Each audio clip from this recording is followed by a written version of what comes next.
आज धेरै पछि हाम्रो नयाँ भ्लगमा सबैजनालाई स्वागत छ हैन। हाम्रो स्टुडेन्ट लाइफ चाहिँ कस्तो हुन्छ जापानमा भने देखाउँछु हैन। अब हाम्रो चाहिँ गएको सकियो। अब चाहिँ हामी अब आफ्नो बाटो लाग्ने हो के। कोही काम जान्छ, कोही घर जान्छ, कोहीको 5 बजेदेखि काम हुन्छ, अब कोहीको 2 बजेदेखि काम हुन्छ। उनीहरु चाहिँ घर जान भ्याउँदैन हैन। कामै नजान्छ त अब रुम जान्छ हैन।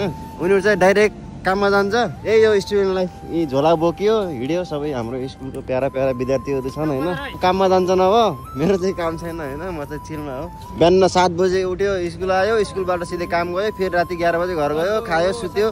यही हो जापानको लाइफ। यो चाहिँ हाम्रो एसटीजी स्कुलको विद्यार्थीहरु हो हैन।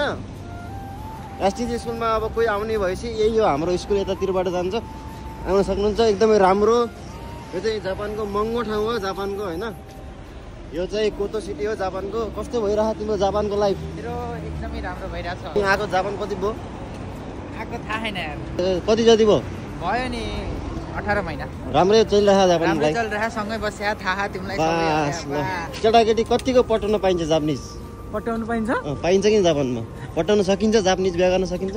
हेर केटा, आफ्नो सिपमा भर पर्ने कुरा हो। तिमीसँग सिप छ भने सेन्से पनि पटिन्छ। यदि तिमीसँग सिप छैन भने जति नै बच्चा भने पटिन्न। सेन्से पठाएको केही छ त सेन्से त पटिन्छ त यार। जापानिज केटी बिहा गरे चाहिँ फाइदा हुन्छ र के लाग्छ तपाईँलाई? मामा होला है सायद। तपाईँ चाहिँ पठाउन विचारमा हुनुहुन्छ कि नेपालीले बिहा गर्ने? म त्यति ठुलो मान्छे त होइन मेरो विचार व्यतीत गर्नलाई। तै पनि मैले अलिअलि सुनेको र अलिअलि अनुभवले चाहिँ थाहा भएको अनुसार चाहिँ जापानिजसँग बिहे गर्नु भनेको इज नट गुड फर यो लाइफ टाइम भन्छ नि। राम्रो छैन अरे। उनीहरू भनेको यदि उनीहरूलाई मन परेन भने छोडिदिने टाइपको। उनीहरू एक्लै बस्नु जानेको मान्छे हुन्छ अरे। त्यही भएर सम्बन्धको केयर गर्न आउँदैन अरे जापानिजलाई।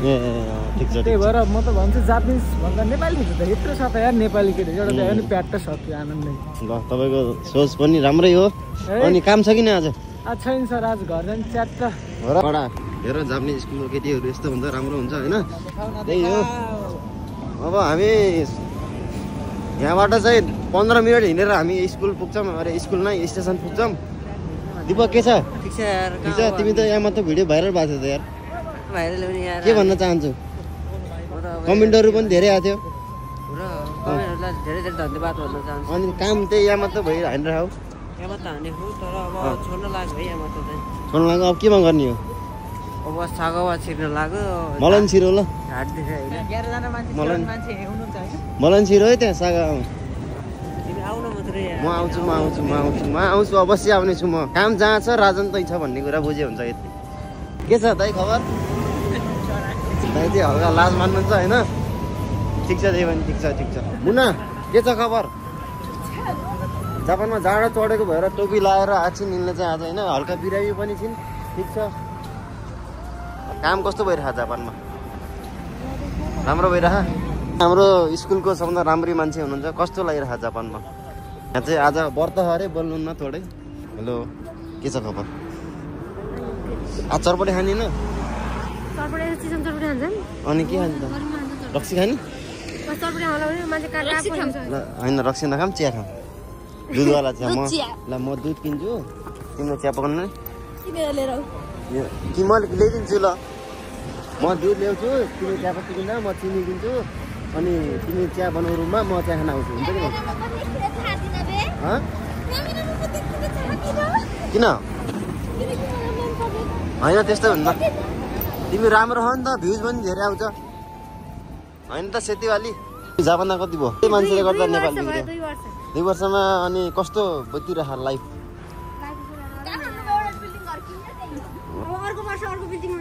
तिमीले जाडो बोक्यो? ल ठिक छ। के छ प्लान आज घर गएर के गर्ने?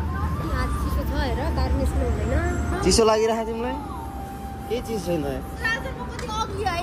छैन थोरै। मान्छे राम्रो हो कि मान्छेको झोला राम्रो हो कि चटक्क सुहायो त हो?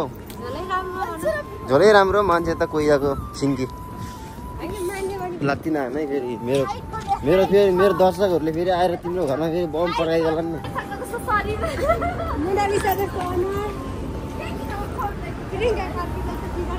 तिम्रो त्यो घुँडा पातलो तल चाहिँ ठुलो के हो यो?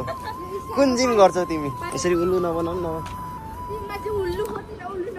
त्यस्तो हुन्न यार।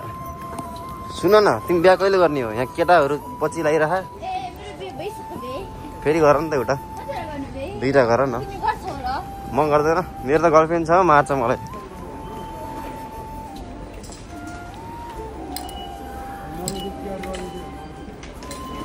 म चाहिँ स्टेसन आइपुगेँ होइन। यहाँ चाहिँ पैसा खर्च हुने भनेको ट्रेनमा हो क्या, लास्ट खर्च हुन्छ ट्रेनमा हिँड्दा हिँड्दै होइन।